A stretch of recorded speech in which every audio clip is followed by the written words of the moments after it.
David Lynch started as a painter, but his desire to make his paintings move brought him to filmmaking. He devoted 4 years to making Eraserhead, and his dedication paid off. That success led to The Elephant Man, which earned Lynch his first of 2 Oscar nominations. With Blue Velvet, Wild at Heart, and Twin Peaks, Lynch found his place as America's most viable avant-garde filmmaker, one of the few artists whose name is used as an adjective. His new film, Lost Highway, is a mystery that is thoroughly Lynchian, and he is also being honored with a retrospective at the American Museum of the Moving Image, and I'm pleased to have him here at this table for a consideration of the films and his life. Welcome. Thank you, Charlie. It's great to have you here. Good to be here. Now, when people say Lynchian, what do they mean?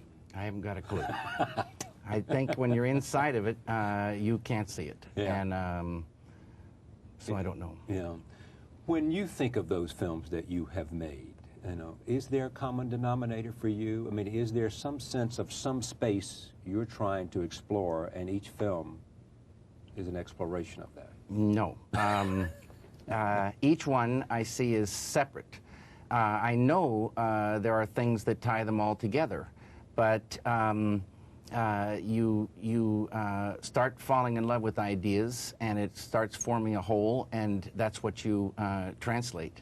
And it feels like a brand new thing each time. Have you, since '92, 5 years since you've made a film, been in search of an idea? Yes. In '92, after Fire Walk with Me, which is a film I love, but I think you could safely say it did not the critics didn't go love it. over so well. But I'm hoping that someday people would take another look at that film. But there seemed to be a strange dark cloud hanging over me, and through '94 it was sort of, you know, maybe in '94 it started lifting, and catching ideas is very tricky. It could happen tomorrow, or it could happen next week, or 5 years goes by. So you have to stay alert and watchful, but you never know when it's going to happen. What was the dark cloud of the first 2 years? A feeling in the air that sometimes you have green lights and you can do no wrong, and sometimes they start turning yellow and maybe even red, and that was the feeling. So green light would have been after Blue Velvet, what, 86, 87, somewhere in there, and then Twin Peaks. That was a green light. You could do no wrong, and you were everybody's darling.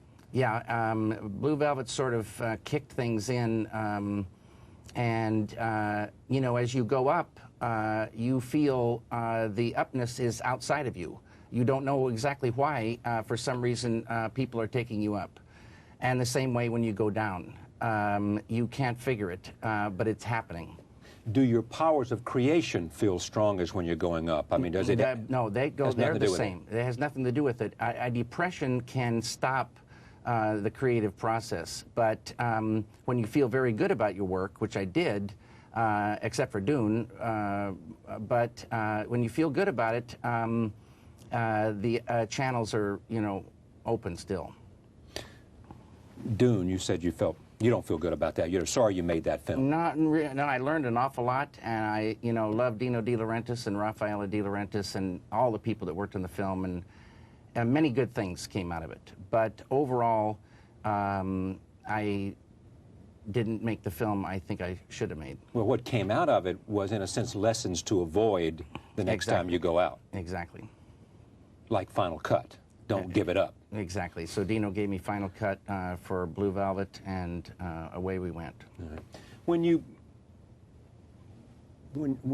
were looking for ideas, what were you looking for? I mean, what is it that, is it something to fall in love with? Yes, ideas. You know, it's strange because the idea is not there, and then suddenly the idea comes into your conscious mind, and it comes in like an electrical spark, and it's known in an instant. And then the next thing that could happen is you could fall in love with that idea. It may just be a fragment, but it could have implications to a whole world. It could be such an idea that it just pulls you, you know, and you want to go there. And those are the things you're looking for. What was the idea of Lost Highway? Well, actually, part of it was the two words Lost Highway, which Barry Gifford had written in his book Night People. And for some reason, those words made me dream. It wasn't any story. It wasn't any, it was a possibility, and a dream-like possibility. And then the last night of shooting Fire Walk with Me, I had a thing roll through my head, which was an idea, but sequences of ideas. And not controlling it one bit, it unfolded. And I held that until Barry and I got together and told him that, and he happened to like that, and the title and that idea was the starting point, and then you go from there. But a starting point focuses you in one area, and when you get focused, you become like a magnet, and you can together pull things out of like a doorway, and they come out and show themselves to you. So if you find a starting point, then you can take the next step, and yeah, the next step, and the next each step is easier. After you find one place to plant your foot for the first time. Exactly right. And that's the idea that starts the cements process. the process yeah, for you. Exactly right. Yeah. And is there a script in your mind by this time, or just a story you want to develop? Well, in the very, very beginning, there's neither a script nor a story. There's fragments, and the fragments. What was the fragment? I mean, other than the title "Lost Highway." A couple receiving videotapes at the doorway, and they went more each tape, and a fear arose. Yeah. It's the invasion of their. Right. What does it mean? Space. Right. So. That is not a story. Some indications of some characters are there, but the fragments eventually hook themselves together and show you how they want to be arranged. Having completed this film, what is it about? That's Charlie. You know, it's a film is so many things, and you work for 2 years or more to get it to feel absolutely correct as you can make it. And then to translate 2 hours of an orchestrated thing into some words, especially when you don't have a gift for words, is you always fail. So I can't tell you. All right. I'll tell a little bit of the story. Okay. Well, we'll tell the story. And there's a couple. Bill Pullman plays Fred. And his wife is played by Arquette, Patricia Arquette, and all of a sudden videotape's there, and then Fred eventually, I don't know where to stop telling the story because we don't ruin the movie. Fred ends up in prison on death row, and then goes through an amazing change, and out comes another character, and Richard Pryor's in this film. And tell me about let me take this clip. This is a clip, first clip. This is where Robert Blake, you haven't seen him in a while, and he plays a fascinating character.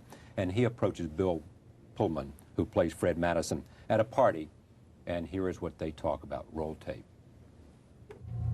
As a matter of fact, I'm there right now. It's crazy, man.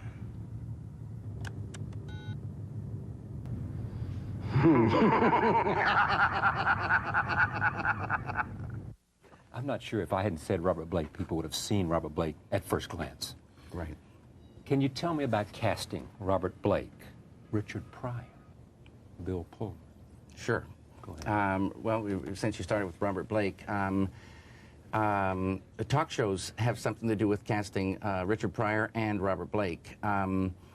I'd seen In Cold Blood. I admired Robert as an actor, but on I think the Carson show, I saw this very independent, strong-willed, one-of-a-kind people, and I had a lot of respect, you know, for him, and always from then on wanted to work with him.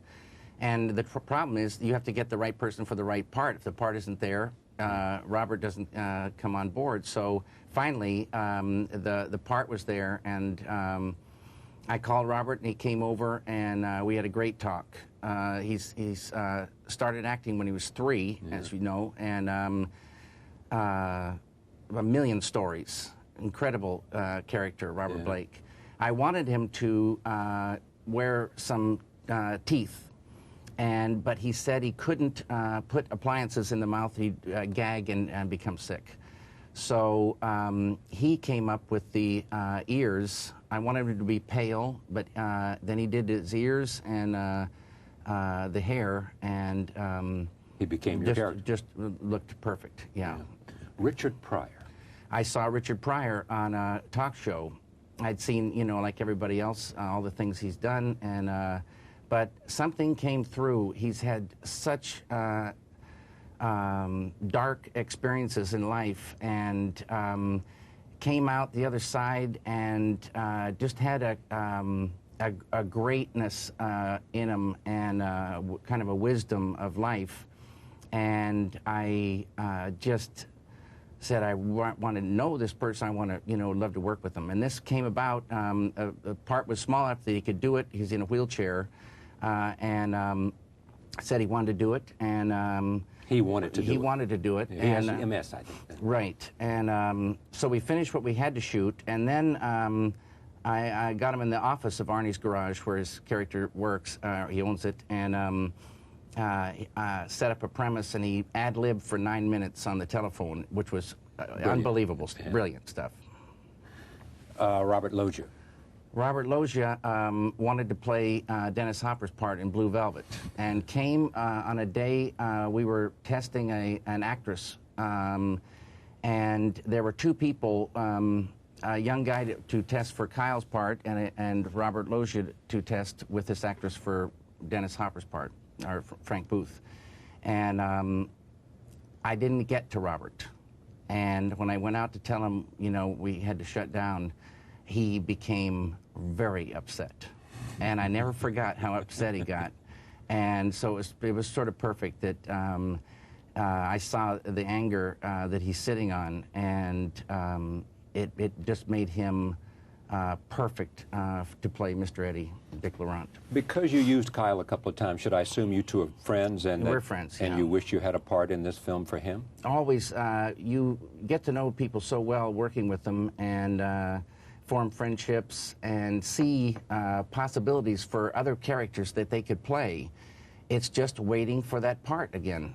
And, you know, eventually, hopefully, it will come along for a lot of people I've worked with. How do you feel about the film now that it's done?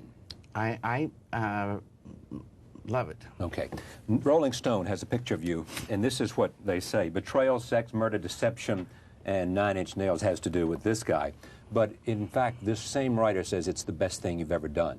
Do you think it's close to the best work you've done? Do you feel it's as good as you have done? I don't think measure it 1 versus 2, but they're like children, and you can't really say that.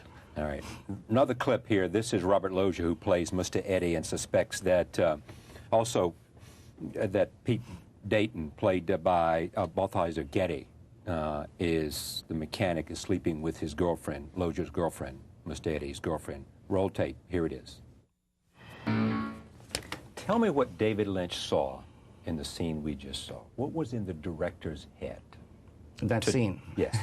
But that's what was in my head. The scene was in your head. Well, when you get ideas, a picture forms, a mood forms, sounds come, and pretty much a feeling of a total thing appears. Then when you get into each element, more things can appear, but basically, you know up front what you're going for based on the ideas. Do you know who influenced you? I mean, people look at your work and they say Hitchcock. They look at your work and say others. I think you know, I love Hitchcock, and there's many people that I love, but influences for me have come more from places and things I've seen in these places. Like? Philadelphia is maybe my biggest influence. How so? I was there at a time when the window was wide open, and what came in, when the window is open, things come in kind of, you're unprotected, and things hit you very powerfully. So what I saw, I've carried with me. What hit you? The wide range of human behavior. Yeah. Twin Peaks